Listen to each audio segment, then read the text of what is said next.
大家好，今日我會教大家點樣用 EdCafe AI 嘅測驗功能，唔使再花時間由零開始寫測驗。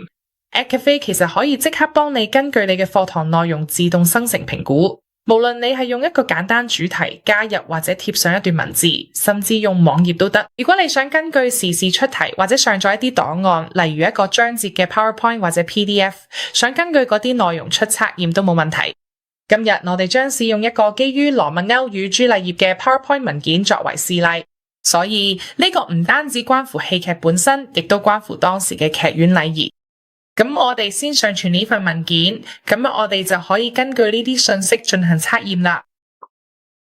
咁上傳完成之後，我哋就可以選擇問題類型啦。我哋將採用選擇題嘅形式，我哋將挑選10個問題，然後我哋可以添加其他說明。因此，對於呢啲補充說明，我哋希望至少包含一個引文分析題，以便學生能夠理解其嘅含義。然後我哋可以通過其他問題嚟測試學生對伏筆、戲劇性諷刺同埋隱喻等文學手法嘅理解。你可以隨意添加學生級別，如果需要可以更改語言，然後生成測驗。當測驗生成嘅時候，你可以即時檢視所有出現嘅問題。而且要注意呢啲問題全部都可以編輯，咁所以你可以更新呢條問題任何答案選項同埋誤導選項，仲有下邊呢個解釋。咁樣完成測驗之後就會見到呢個解釋。咁我哋一齊向下卷睇下其他問題啦。呢度有一句簡單嘅引述俾學生分析佢嘅意思，就好似我哋嘅指示入邊問過噶。仲有其他文學陳述同埋劇本唔同部分嘅內容都喺 PowerPoint 檔案入邊。所以唔單止係關於劇本，仲有講到劇院禮儀。如果你嚟瀏覽咗問題時發現有啲你想問但未有啲，你可以喺檔案任何地方喺加號嘅新增問題。你可以用 AI 加問題或者加條空白問題。我哋嚟做一條簡答題啦。我哋會問下愛同恨嘅劇入邊係點樣表現出嚟嘅。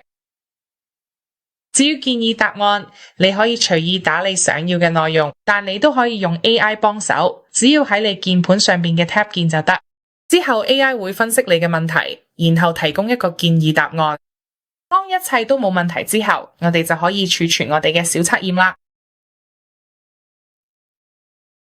將佢儲存咗你 EdCafe 資料庫入邊正確嘅資料夾，方便將來揾返。之後我哋就可以同學生分享啦。如果要數碼方式同學生分享，可以喺呢個分派鍵，然後你可以嵌入去你嘅 LMS， 可以經 Google Classroom 或者 Microsoft Teams 分享或者直接分享呢條連結。咁我哋而家貼呢條連結落去扮下其中一個學生啦。學生可以打自己個名嚟做呢個小測驗，跟住我哋可以睇咗答案選項。要留意，學生每條問題都要交一個答案。即係要每條問題都冇一個答案先可以交卷，如果唔係，佢哋就會見到呢個錯誤提示。咁我哋可以喺度加返我哋嘅簡答選項，然後我哋可以提交嘅結果，學生交咗之後就會即刻收到 AI 簡要總結同埋選擇題嘅百分比分數。佢哋可以向下捲動睇返所有解釋，無論啱定錯都可以睇到。然後如果我哋捲到最底，即係我哋啱啱設置嘅簡答題，你會見到都有 AI 回嘅。AI 回饋會分析學生嘅答案，同我哋建議答案作比較，然後根據呢啲資料俾翻咗意見學生。